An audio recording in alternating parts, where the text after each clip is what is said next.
تہجد کے وقت جب سجدے میں سر رکھ کے کہو گے سبحان ربی العالی، تو پھر اندر سے ایسی روشنی پھوٹے گی، اندر بوٹی مشک مچایا اتے جاں پھلاں تے آئی ہو، پھر کیفیات نصیب ہوں گی، پھر من میں چراغا ہوگا، آؤ اپنے آپ کو مالک کی چوکھٹ پہ لے جاؤ، اس کی دہلیز پہ لے جاؤ۔ تو کہا ہر جام یہ دیکھے اس نے آنے والے کل کے لیے آگے کیا بھیجا ہے۔ پھر کہا واتقوا اللہ، اور اللہ سے ڈر جاؤ، پھر دوبارہ وہی تلقین تھی۔ پھر ارشاد فرما ان اللہ خبیر بما تعملون، جو تم کرتے ہو تمہارا رب اس سے باخبر ہے، تم اس کی نگاہوں سے پوشیدہ نہیں ہو۔ آج کہیں لکھا ہوتا نا خبردار کیمرے کی آنکھ دیکھ رہی ہے، تو لوگ سیدھے ہو کے بیٹھ جاتے ہیں، کیمرے کی آنکھ دیکھ رہی ہے۔ کیمرے کی تو لائٹ بھی بند ہو سکتی ہے، اس کا سسٹم خراب بھی ہو سکتا ہے، لیکن جو رب کے کیمرے لگے ہیں وہ سسٹم کبھی خراب نہیں ہوتا۔ کیمرے کی ایک رینج ہے، اس سے آگے نہیں دیکھ پاتا، لیکن مالک کی شان کے ارا زبیب النملۃ السودا، کالی رات کے اندھیرے میں، کالے پہاڑوں کے سلسلے میں، گہری غار کے اندر چیونٹیوں کے عمیق سوراخ میں جب چیونٹی چلتی ہے تو اس کے ننھے مہین قدموں سے سینہ سنگ کے اوپر جو وہمی اور گمانی لکیر بنتی ہے، تو ہمارا رب اس کو یوں دیکھتا ہے جس طرح دیوار چیل کو دیکھتا ہے۔ اس کی نظروں سے کیا ہماری خلوتیں پوشیدہ ہیں، ہمارے اعمال پوشیدہ ہیں؟ کیا اس کی نظروں سے ہمارے خیال پوشیدہ ہیں؟ دروازہ مقفل کر کے اگر ہم گناہ کریں گے تو کیا مالک سے پوشیدہ ہوں گے؟ لوگوں سے تو پوشیدہ ہیں، لیکن مالک سے پوشیدہ نہیں ہیں۔ یہ عقیدہ جم جائے تو بند کوٹری میں بھی جرم نہیں ہو سکتا۔ آپ دیکھتے نہیں ہیں کہ جب دروازے مقفل کر کے بت کے اوپر بھی موٹا کھیس ڈال کے زلیخا بولی ہے تلک یوسف اب تو آ جاؤ، اب تو کوئی نہیں دیکھ رہا، تو جناب یوسف نے کہا کالا معاذ اللہ، میں اللہ کی پناہ میں آتا ہوں، تو اپنے اس بے جان بت اور مجسمے سے بھی حیا کرتی ہے، اور اس کے اوپر بھی جو دیکھ نہیں سکتا پردہ ڈال لیا ہے، اور میں اس سے حیا نہ کروں جو ساتویں کوٹری میں بھی دیکھتا ہے۔ پھر اتنی روشنیاں برستی ہیں، اتنی روشنیاں برستی ہیں کہ گناہ کا تصور بھی محال ہوتا ہے، اور یوسف بھاگتے ہیں تو اللہ دروازے کو کشادہ کرتا چلا جاتا ہے۔ تو آؤ تو سی اس چوکھٹ پہ، تو وہ تو بند کمروں کے ماحول دیکھتا ہے، اس سے تو کوئی چیز پوشیدہ نہیں ہے۔ یہ یقین اتر جائے، روح میں جم جائے، تو پھر زندگی سنور جاتی ہے۔ اور میں آپ کو ایک اور بات عرض کرنا چاہتا ہوں کہ بطور سنی آپ تو یہ بھی عقیدہ رکھتے ہیں کہ رسول کریم کی نگاہوں سے کچھ پوشیدہ نہیں ہے، تو کیا یہ عقیدہ 3 گھنٹے کے مناظرے کے لیے رکھا ہوا ہے کہ عمل پہ بھی اس کا کوئی اثر ہے؟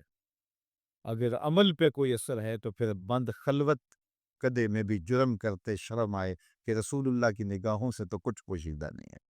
پھر ہماری خلوتیں جو ہے وہ پاک ہو جائیں، ہماری جلوتیں پاک ہو جائیں، ہم رسول اللہ کی نگاہوں سے بھی پوشیدہ نہیں رہ سکتے۔ ان کی نگاہیں دوربین بھی دیکھتی، ہمارے رب کی نگاہیں بھی دیکھتی، حضور اللہ کی عطا سے دیکھتے ہیں۔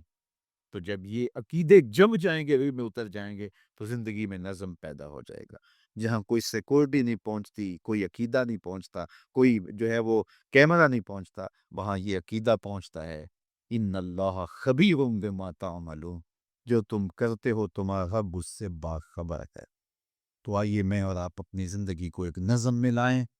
جو اللہ نے ہمیں مہلت دی، وقت دیا، آج ہمیں اللہ نے مہلت دی ہے، ہمارے پاس ابھی زندگی ہے، سانسیں چل رہی ہیں، توبہ کا دروازہ بھی بند نہیں ہوا، اس کے چوکھٹ اس کے حضور آئیں گے، توبہ کریں گے، وہ سارے گناہ معاف کر دے گا۔ آئیے اپنی زندگی کو اس کی دہلیز پہ لے آئیں۔ بہت وقت ہم گزار چکے، لیکن جو وقت باقی ہے اس کو مالک کے لیے گزاریں، ایک ایک سانس اس کے نام کر دیں، اس کے محبوب کی اطاعت کو، فرما برداری کو شعار زندگی بنا لیں۔ اللہ اپنی رحمتوں کا سایہ عطا فرمائے۔ میں زیادہ لمبا خطاب کرتا، لیکن میرا خیال ہے سمجھنے کے لیے، سوچنے کے لیے، عمل کرنے کے لیے اتنی باتیں بھی کافی ہیں، اور ایک تھکے ہوئے شخص سے اتنی باتیں بھی اگر آپ تک پہنچ گئی ہیں تو ان پر عمل نصیب ہو جائے تو زندگی میں بہت کچھ تبدیلیاں لائی جا سکتی ہیں۔ میں آپ کے لیے دعا گو ہوں، اور آپ سارے لوگ میرے لیے دعا گو رہیں کہ اللہ ہم سب کی زندگی خوبصورت کر دے، خیرات حسنات دنیا اور حسنات آخرت عطا فرمائے۔ ہمیں بلائیاں بھی دے، اپنی یاد بھی دے، اپنا ذکر بھی دے، ہمیں رزق حلال دے، حرام کے ایک لقمے سے بھی ہماری حفاظت کرے۔ یہ دن مارو مار لگی ہے، بھاگ دوڑ لگی ہے کہ ہم بہت امیر ہو جائیں، ایک دوسرے سے امیر ہو جائیں، چھوڑو اس فکر کو، بس اللہ کے حضور پیش ہونے کا سوچو۔ حضرت سری سکتی رضی اللہ تعالیٰ عنہ فرمایا کرتے تھے، میں تو اس بات سے ڈرتا ہوں اپنے رب کا سامنا کیسے کروں گا۔ سب سے بڑی بات تو یہ ہے، تو جو اللہ نے دے دیا ہم بھوکے نہیں سوتے ہیں۔ میں تو جب سے ہوش سنبھالی آج تک بھوکا نہیں سوا، تو میرا خیال آپ بھی نہیں سوئے ہوں گے۔ وہ پتھر کے اندر جو کیڑا ہے اس کو بھی رزق دیتا ہے، اس نے رزق ذمہ لیا ہے۔ وَمَا مِن دَابَّةٍ فِي الْأَرْضِ إِلَّا عَلَى اللَّهِ رِزْقُهَا۔ زمین پر چلنے رینگنے والی کوئی چیز نہیں جس کا رزق اللہ کے ذمہ کرم پہ نہ ہو۔ وہ تو یار ہمیں تو دو وقت کی روٹی سادہ سی چاہیے ہوتی ہے۔ ایک پرندہ ہے ہنس سچے موتی کھاتا، سچے موتی، اور آپ پنساری کے پاس چلے جائیں تو آپ اس کو ہزاروں روپے دیں تو وہ تولوں اور ماشوں میں آپ کو دے گا، اتنے کم یاد، اور پھر بھی آپ یقین سے نہیں کہہ سکتے کہ یہ سچے ہیں، ہزاروں روپے خرچ کر کے۔ تو ہمیں دوائیوں میں استعمال کرنے کے لیے وہ اگر چاہیے تو پھر تولوں ماشوں میں ملتے ہیں، اور دنیا کے اوپر ہزاروں لاکھوں ہنس پائے جاتے ہیں، اور روزانہ پیٹ بھر کے ان کو موتی چاہیے ہوتے ہیں۔ رب روزی عطا فرماتا ہے، اس کے لیے کوئی مشکل نہیں ہے۔ ہماری ہڈیاں تو دو پاؤ دھوپ جو ہے وہ گوشت سے پک جاتی ہے، لیکن ایک دن کے اندر ایک شیر کتنا گوشت کھاتا ہے، اللہ اسے روزی دیتا۔ تو وہ ہماری ضروریات پورا کرنے والا، اپنی ضروریات اس کے ذمے، اور اس کے جو حکم ہے وہ اپنے ذمے لے لے۔ من کان للہ کان اللہ لہ، جو اللہ کا ہو جائے اللہ اس کا ہو جاتا ہے۔ وَيَرْزُقُهُ مِنْ حَيْثُ لَا يَحْتَسِبُ، اور پھر اللہ وہاں سے دیتا ہے جہاں سے اسے گمان بھی نہیں ہوتا۔ ہم خام خواہ کی ٹینشن پالی ہوئی ہے سویر سے لے کر شام تک، ہمارے صرف اتنا کام ہے کہ ہم مزدوری کریں، محنت کریں، دفتر جائیں، بس اتنا کام۔ باقی کہاں سے آئے گا، کیسے ہوگا، یہ ٹینشن لینے کی ضرورت نہیں ہے۔ دفتر جا رہے ہو، کاروبار پہ جا رہے ہو، درود پڑھتے ہوئے جاؤ، بس بات ختم۔ واپس آؤ تو درود پڑھتے ہوئے آؤ۔ جو کام کرنا ہے وہ کرو، بس اللہ تمہارے رزق کا جو ذمہ لیا ہے، حدیث میں آتا ہے رزق بندے کو ایسے تلاش کرتا ہے جیسے موت تلاش کرتی۔ اس لیے کوئی ٹینشن نہیں ہے، کوئی پریشانی نہیں ہے۔ اصل پریشانی ہے آخرت نہ بگڑ جائے، اس کا پھر دوسرا موقع نہیں ہے۔ 3 سوال ہوں گے قبر میں، 3 سوال ہوں گے، وہ پہلے سے بتا دیے یہ ہوں گے، من ربک ما دینک ما کنت تقول فی ھذا الرجل۔ تینوں پہلے پیپر پہلے ہی آؤٹ ہو گیا، پہلے ہی بتا دیا، تیاری کر لو۔ ہم پیپر دیتے ہیں لیکن اگر فیل ہو جاتے ہیں پھر سپلی دوبارہ دے دیتے ہیں، پھر دوبارہ 3 موقع تو ہوتے ہیں۔ لیکن یہ پیپر ایسا ہے کہ پہلے ہی آؤٹ کر دیا لیکن موقع دوسرا نہیں ملنا، وہ ایک ہی ہے موقع، اگر فیل ہو گئے تو فیل، کامیاب ہو گئے تو کامیاب۔ اس لیے اتنی سہولت دی، پیپر بتا دیے، پیپر کیا آئے گا، اس کا جواب کیا ہوگا، سب کچھ بتا دیا، اور پھر کہا اب اس کی تیاری کر لو، اگر کوئی نکما اب بھی فیل ہو جاتا ہے پھر کوئی دوسرا چانس نہیں ہے، کوئی سپلی نہیں ہوگی، بس جو فیل جو کامیاب۔ جب اتنا حساس معاملہ ہے تو پھر ہم کیوں اپنی زندگی کو مرتب نہیں کرتے، کیوں منظم نہیں کرتے؟ اللہ تعالیٰ جل شانہ آپ سب پر اپنی رحمتوں کے سائے نازل فرمائے، اور اللہ مجھے بھی آپ کو بھی اپنی کرم نوازیوں کے حصار میں رکھے۔ دنیا آخرت کی بلائیاں ہم سب کا مقصود۔ امام شافعی کہتے ہیں جب میں امام مالک کے پاس پڑھنے گیا تو ان کی ایک ہی ادا مجھے کھا گئی، اور میں نے کہا نوکری کروں گا ساری زندگی شخص کی۔ محدث جب روایت کرتے ہیں تو سند کو جب صحابی تک لے جاتے ہیں اور پھر صحابی کہتے ہیں کالا رسول اللہ صلی اللہ علیہ وسلم، کہ حضور علیہ السلام نے فرمایا۔ اللہ اکبر۔ تو امام مالک جب حضور علیہ السلام کی حدیث بیان کرتے تو حضور کے روضے کی طرف اشارہ کر کے کہتے اس قبر منور کے مکین کا یہ فرما، اس بقائے نور کے باسی نے یہ کہا ہے۔ تو کہتے ہیں کہ جب اشارہ کرتے تو کیا وہ کیفیت ہوتی۔ اللہ اکبر۔ تو یہ عقیدتوں کے رنگ ہیں۔ حضرت سعید عبد المسیب لیٹے ہوئے ہیں، بیمار ہیں، اٹھنا مشکل ہو رہا ہے، کوئی آیا اور حضور کا فرمان پوچھا، حضور کی حدیث سننا چاہتا ہوں، میں اقعدونی، مجھے اٹھا کے بٹھا دو۔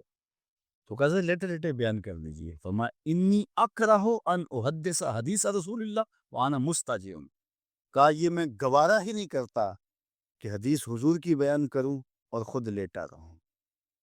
امام مالک کی دہلیز پہ اگر کوئی شخص آتا تھا تو اسے پوچھتے تھے کیا کام ہے، اگر وہ کہتا کہ میں حضور علیہ السلام کی حدیث سننی ہے آپ سے، تو فرماتے کہ پھر تھوڑا انتظار کرنا ہوگا، مجھے غسل کر لینا۔ غسل کرتے، خوشبو لگاتے، تخت بچھ جاتا، بخور سلگھا دیا جاتا، پھر اس کو بٹھاتے اپنے سامنے، اب پوچھو میں تمہیں حضور کا فرمان سنوں۔ یہ اہتمام ہے حضور کی حدیث کی روایت کا۔ امام بخاری نے صحیح بخاری میں جتنی بھی حدیث روایت کی، ہر حدیث لکھنے سے پہلے غسل کیا ہے، 2 نفل پڑھے ہیں اور پھر حدیث لکھی ہے۔ ہر حدیث کے ساتھ یہ اہتمام کیا ہے۔ آج تو بے ادبی ہمارے رویوں میں آ گئی۔ اور رحیم نے 2 صفتیں بیان کی، توجہ ہو، ایک اس کی صفت ہے غالب اور ایک اس کی صفت ہے رحیم۔ علماء کہتے ہیں کہ اس کا ما قبل سے تعلق ہے، قرآن اس نے اتارا ہے جو غالب ہے، اس لیے کسی مائی کے لال میں جرأت نہیں ہے کہ اس کی زیر زبر بھی بدل سکے، اس لیے کہ اتارنے والا غالب ہے۔ تو جب تک قرآن بولتا رہے گا، محبوب یہ گواہی موجود رہے گی انک لمن المرسلین، سارا زمانہ انکار بھی کرتا رہے، قرآن کی بولی تیری گواہی پیش کرتی رہے گی۔ اور دوسری صفت لگائی رحیم، قرآن اس نے نازل کیا ہے جو رحیم ہے۔ تو علماء فرماتے ہیں اس کی مناسبت کیا ہے؟ کہا کہ اس کے رحیم ہونے کی یہ تھوڑی دلیل ہے کہ رب ہو کے بندوں سے بات کر رہا ہے، اس نے قرآن اتارا ہے اور رب ہو کے بندوں سے ہم کلام ہو رہا ہے اپنے محبوب کی وساطت سے، تو یہ اس کے رحیم ہونے کی دلیل ہے۔ تو یہ اس نے نازل کیا جو غالب بھی ہے، جو رحیم بھی ہے۔ لِتُنذِرَ قَوْمًا مَّا أُنذِرَ آبَاؤُهُمْ فَهُمْ غَافِلُونَ، تاکہ تم اس قوم کو ڈر سناؤ جس کے باپ دادا نہ ڈرائے گئے تھے، تو وہ بے خبر ہیں، وہ غفلت میں ہیں۔ حضرت امام فخر الدین رازی فرماتے ہیں یا ما نافیہ ہے یا پھر یہ ما مصدریہ ہے۔ جن لوگوں نے اس کا ترجمہ کیا ہے عمومی طور پہ مفسرین ادھر ہی گئے ہیں کہ یہ ما نافیہ ہے، تو مفہوم ہوا کہ محبوب آپ اس قوم کو ڈرائیں، مدتیں ہوئی ان کے آباء و اجداد کو بھی کسی نے ڈر نہیں سنایا تھا، تو وہ غفلت میں پڑ گئے ہیں۔ حضرت عیسیٰ علیہ السلام کے اٹھائے جانے اور حضور کے پیدا ہونے کے درمیان 571 سال کا فاصلہ ہے، پھر 40 سال کے بعد حضور نے اعلان نبوت کیا، تو 611 سال ہو گئے تھے کہ قوموں نے وحی کا اجالا نہیں دیکھا تھا، اور اتنی دیر اندھیرے میں رہنے کے بعد اب روشنی ان کو عجیب لگتی تھی۔ طویل مدت اندھیرے میں بیٹھے رہیں تو اچانک بجلی آ جائے تو پھر ایک دفعہ آنکھوں پر بوجھ ہوتا ہے، تو جو اتنا عرصہ کفر کے ظلمت قدے میں رہے اور اندھیروں سے نبھا کرنا ان کا مزاج بن گیا اور وہ ان کی فطرت بن گئی، جب وحی کا اجالا چمکا تو وہ انکار تو کریں گے، چونکہ وہ ان کی طبع کے اندر رچ بس گیا ہے اندھیرا۔ تو اب جس طرح چمگادڑ اندھیرے میں رہتی ہے تو سورج چڑھے تو وہ چھپ جاتی ہے، سورج کو دیکھ نہیں پاتی، آنکھیں بند کر لیتی ہے، تو اسی طرح جو لوگ اتنا طویل عرصہ اندھیرے میں رہے تھے، تو اب حضور کی نبوت کا سورج چمکا تو انہوں نے انکار تو کرنا ہی تھا، انہوں نے تو چھپنا ہی تھا، مخالفت تو کرنی تھی، اس لیے کہ اندھیرے کے خوگر بن گئے ہوئے تھے۔ فَهُمْ غَافِلُونَ، تو وہ غافل ہو چکے تھے، ان کی فطرت میں، ان کی طبع میں اور ان کے دل میں راسخ ہو چکے تھے اندھیرے، اب ان کو اچنبا لگتا تھا، روشنی عجیب لگتی تھی ان کو۔ ایک تو ہے اگر یہ ما نافیہ مانے، اور اگر اس ما کو مصدریہ مانے تو پھر اس کا مفہوم یہ ہوگا کہ محبوب آپ ان کو اسی طریقے اور اسی انداز سے ڈر سنائیں جس انداز سے ان کے آباء و اجداد کو ڈر سنایا گیا تھا۔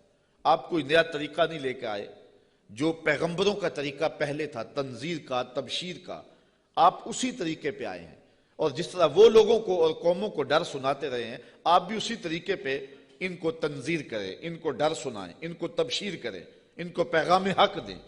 یعنی آپ کا وہی طریقہ ہوگا جو آپ سے قبل پیغمبروں کا طریقہ رہا ہے، اور جس طرح ان کے آباء و اجداد کو ڈرایا گیا، پیغمبروں نے ان کے بڑوں کو ڈرایا، ان کو بھی آپ اسی طریقے سے ڈرانے کے لیے آئے ہیں۔